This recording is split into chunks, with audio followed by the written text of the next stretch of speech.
Lo que nos pasó, lo que no evaluamos para que hoy vivamos esta realidad. Las luchas, los triunfos, las conquistas para las mayorías, los héroes, las indispensables, pero también aquellos nefastos y vendepatria. La historia nuestra. En Atardeceres.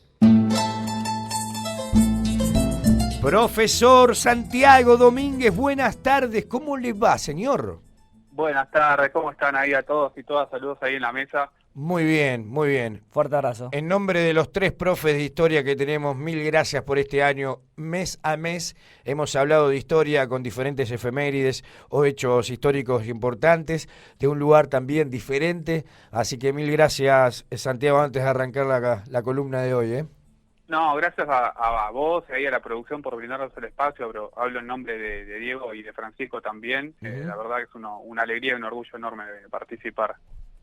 Bueno, muy bien. Vamos a charlar sobre los 20 años, ¿no? Sí, los 20 años. Esto es así, del 19 y 20 de diciembre. Sí, la verdad que es uno de los capítulos más tristes y más oscuros de la historia argentina y creo que el más oscuro y el más triste de la historia reciente. Los que tenemos más de 30, sí. Recordamos casi patente, como una herida abierta a los acontecimientos de esa época, que son la consecuencia de una política de largo arrastre que no inició ni siquiera con el gobierno de la Rúa, que viene desde la última dictadura militar, de esto que estuvimos hablando en los capítulos anteriores, del neoliberalismo y la imposición del neoliberalismo en América Latina, con ese gran collar de sandías que es para la economía y la política argentina, que es el Fondo Monetario Internacional. Tal cual. Son explosiones, la del 19-20 de diciembre, digo, fue una explosión que venía sin duda de la dictadura, como decís. ¿Y qué elementos podemos empezar a rescatar, Santiago? Porque hay tanto daño que se hizo, ¿no? en esa época. Sí, lo que termina generando ese gran estallido es el corralito del 1 de diciembre que impone Domingo Cavallo como para restringir el retiro de dólares de los bancos que se veía venir, que en cualquier momento iba a haber una corrida bancaria y la herramienta poco feliz también, ¿no? que optó Domingo Cavallo, que en ningún momento hace ningún tipo de autocrítica sobre lo que hizo en ese periodo ni en la dictadura militar, termina generando la suma al descontento social que ya venía desde el movimiento piquetero, Cutralcó, las fábricas recuperadas y todos los movimientos sociales que venían desde los sectores más bajos de la sociedad, se suma a la clase media, y es ahí donde se recuerda mucho la frase en esas manifestaciones, de esos cacerolazos, que era piquete y cacerola, la lucha es una sola. Y las asambleas, ¿no? Vecinales. Las asambleas populares, las fábricas tomadas, las fábricas recuperadas, las cooperativas, el boom del trueque, ¿no? Son mucha hambre, mucha hambre. Es una época donde la desocupación estaba altísima, casi rondando el 20%, es una pobreza de la mitad de la sociedad argentina, que políticamente marcó dos grandes frentes. Por un lado es la cuestión más nacional y popular, y oyendo los reclamos populares, que es la bandera del kirchnerismo y también de los movimientos de izquierda, en donde es el rechazo abierto hacia el FMI, la crítica hacia el neoliberalismo como parte de un proceso de desindustrialización y de consolidación de los capitales concentrados. Y por el otro es el sector más de derecha y que corre al liberalismo de Cavallo y de Menem y de la Rúa, diciendo que la política fue y los sindicatos y los trabajadores fueron las grandes trabas de esas políticas liberales que no se llegaron a consolidar por culpa de los reclamos sociales, ¿no? Y ahí, en las elecciones del 2003, por ejemplo, surge está López Murphy representando esa bandera, y después es el macrismo como ese sector liberal que reivindica a los 90 como un hecho frustrado, ¿no? Como que no se pudo llevar adelante del todo. Pero bueno, los acontecimientos del 20 de diciembre, que iniciaron con el estado de sitio de la Rúa, terminó con más de 30 muertos en en Plaza de Mayo, ¿no? Y en todo el país. No sé si ustedes recordarán también las barricadas que se habían hecho en la noche del 20 de diciembre en todos los barrios del oeste, en las provincias. Sí, ni hablar. Algunos personajes, Santiago, que podemos traer a hoy y que están presentes, que tienen importancia, lamentablemente, y mucha importancia. Patricia Bullrich. Ya nombró uno, López Murphy. López Murphy, sí, por supuesto. ¿Quién más? Sturzenegger, estuvo ahora en el gobierno 2015-2010, el principio del gobierno de Macri. Sí, es un reaparecer de ese grupo que la gente reclamaba que se vayan todos y terminaron volviendo. No, me parece que la sociedad argentina se debe también mucha memoria a sí misma.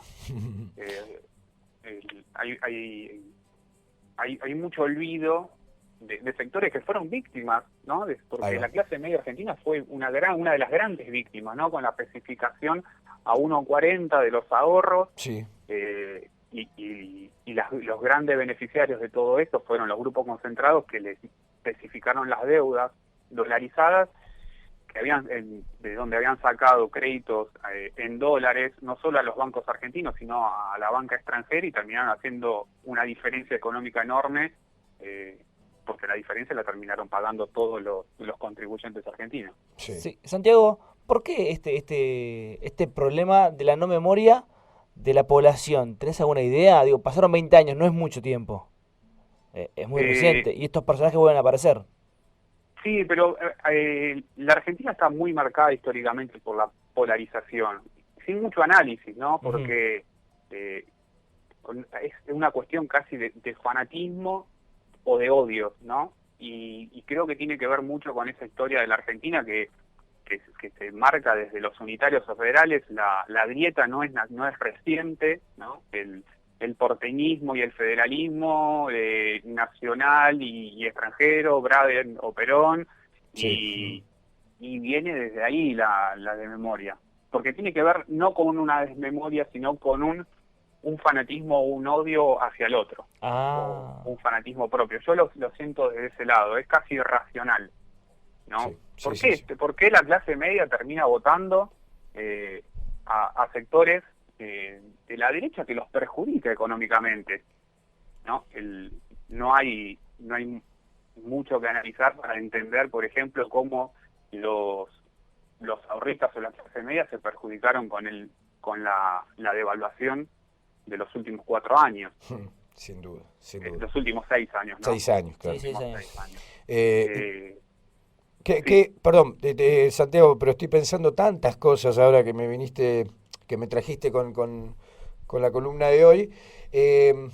Recuerdo los saqueos, ¿sí? Recuerdo los saqueos en el Gran Buenos Aires como epicentros. Algunos de la derecha. Hay muchísimas postales de esa época, hay muchísimas postales. Muchas. Y entiendo, para volver al tema del hambre, de las ollas populares, de las cuales fui parte, traté de ayudar, fui a comer ahí en esa época, y me parece que esto de la memoria que vos traés también de la población, de los argentinos, las argentinas, de los habitantes de este país, es muy importante trabajarla. Digo, hoy tu columna trata de eso, pero la escuela, pero los medios de comunicación, los partidos políticos, ¿no? Y según de qué lado estés para poder traer la memoria de esto, pero me parece que es muy importante, Santiago, que esto no se olvide, ¿no? Sí, igualmente no todo, me parece que las consecuencias de este 20 de diciembre o de esta visualización, porque me parece que también es una visualización del modelo neoliberal y de sus consecuencias, marcó en un sector grande de la población la esperanza en la política, como salida y como alternativa a cualquier tipo de modelo de intervención en la soberanía y en los reclamos populares, ¿no? Ahí hubo una participación de la juventud en los 2000 que no había habido durante 20 años, en los 20 años anteriores. Claro. Y fortaleció lo colectivo. Hay que apostar. Claro, fortaleció las organizaciones de base, todo, ¿no? Sí. Tal cual. Se reivindicaron mucho los movimientos sociales y cobraron mucha fuerza y protagonismo. No pudieron ser visibilizados por los medios de comunicación. No, tal cual, está clarísimo. Bueno, Santiago, vamos a ir dejando por este año las efemérides, pero bueno, tenemos el próximo como para seguir hablando de este y de tantos temas. Y en un ratito vamos a pasar el ángel de la bicicleta, ¿no? Esa frase del Pocho que un poco decía, bajen las armas que aquí solo hay pibes comiendo, ¿te acordás, no? Sí, creo que es uno de los signos que salieron ahí del 2001. Claro. Claro. La represión y la persecución policial sobre los grupos populares, sobre los sectores populares, que ya lo sé, que muchos sectores policiales tenían identificados en los barrios y los fueron a buscar aprovechando la revuelta. Tal cual. Así aprovechan a la derecha neoliberal siempre. Sí. Gracias, Santiago. Te mando un gran abrazo, que termines bien el año y el año que viene seguimos charlando de historia como siempre. Igualmente, gracias por el espacio. Saludos a todos. Buen año. Dale, un abrazo grande. Fuerte abrazo. Un abrazo grande. Chau. El profesor Santiago Domínguez, aquí recordando, nos trae estos 20 años que se cumplen este domingo, el lunes. Tiene que ver con el 19-20 de diciembre, hace 20 años. Aquí estamos recordando siempre. Atardeceres aquí en FM en Tránsito. En Tránsito.